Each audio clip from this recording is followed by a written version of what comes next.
Hi everyone, it's Kelly and welcome to my channel. Hello to my new subscribers and everybody, welcome back. And yes, this mess on my desk has a good purpose. Today I am going to start creating my very first junk journal. And I was inspired by Cara Mia, and I will link her channel below.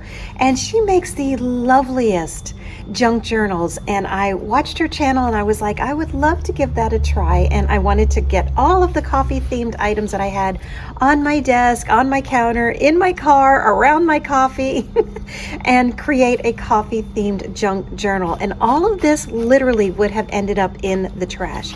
I have everything from the box that my last K-cups came in, the coffee sleeves that were around the coffees, coffee filters, and a bag that they had put some of our pastries in, some old cardboard from some insert packaging, jute twine, and just so many wonderful things that literally I would not have kept. And I thought, let me put them to good use and make a fun junk journal. Over here, I've already started dyeing some of the paper. I actually used a used K-cup, and I even scooped out some of the coffee grounds to give it a little more texture. So once that's dry, I will be able to cut up some of the pieces and use it as journal entry cards. Super excited.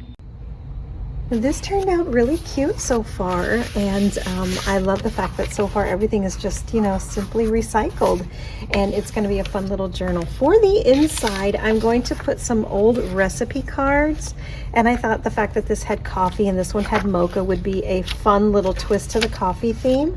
And these are actually pages from a cookbook, Better Homes and Garden Dieter cookbook that my daughter and I found on the side of the road. There was a stack of cookbooks that had been thrown out, and I thought, oh my goodness, at least take them, to Goodwill or to a church or a thrift store somewhere.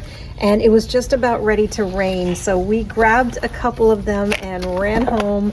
And so I thought this would at least be fun for journaling. I mean, this thing is huge and has so many pages inside, so I'm going to use 2 of these for the inside here.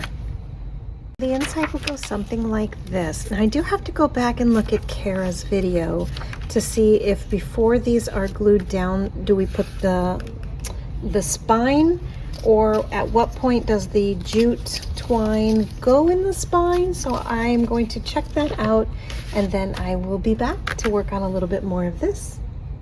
And this is turning out really cute. I love the bright little pop of color and the mocha and a little coffee, of course. So it looks something like this.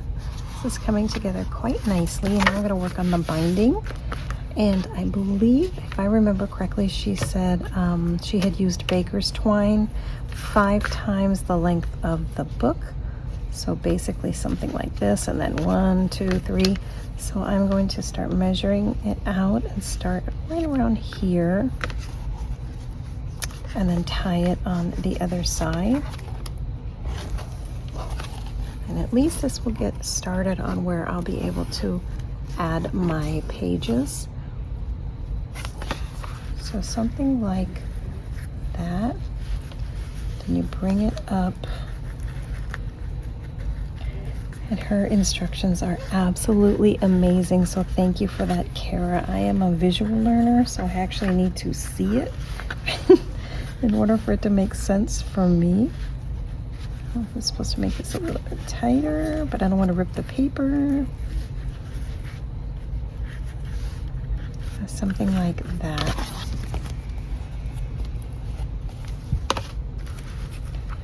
And I love the look of craft and this jute twine.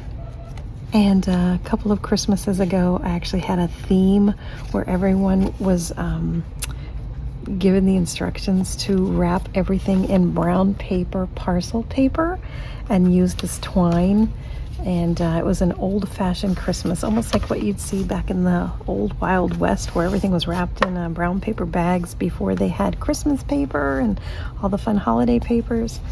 So it looks something like that in the binding, and like this on the outside, which of course I'm going to be adding some dangles or something else here. And then of course I'm going to decorate the front. So continuing with the coffee theme, I kept the last box of K-cups that I had purchased, and just dismantled the box a little bit to see, you know, what that I would be putting here. And I love the fact that once I took the box apart, it looked almost like a little tag. I thought that would be something cute that I could use, maybe even something circular. So I'm going to play around with this one and see what ideas I come up with. And here is the finished outer side of the journal, and I love how this turned out. I love that it reminds me of one of my very favorite places, and this is nice and sturdy, and it's so fun. I love the inside. These recipe cards really bring such life to this, and it's super whimsical with the colors and the recipe, and this is turning out to be super, super enjoyable. I have really loved creating this. I had an idea, and I think instead of putting the plastic inserts from the wrappers, I think I'm going to add some clear plastic inside, the ones that they wrap a particular cake pop in, and they're just little cellophane wrappers, and I thought that would be sweet to add on the inside as well. So lots of planning still to do. And then of course I wanted to build the front section here. I wanted to put something on the front, so that will be coming up in part 2 of the junk journal. So thank you so much, Karamia, again for your inspiration. I love this idea. These are things that normally would have been in the trash or ended up in the trash if we'd not rescued it. So this is going to be a lot of fun. So thank you everybody for joining along. Thanks for watching, and stay tuned for part 2. Please remember to like, share, and subscribe and comment, and I'll see you on my next video. Bye-bye.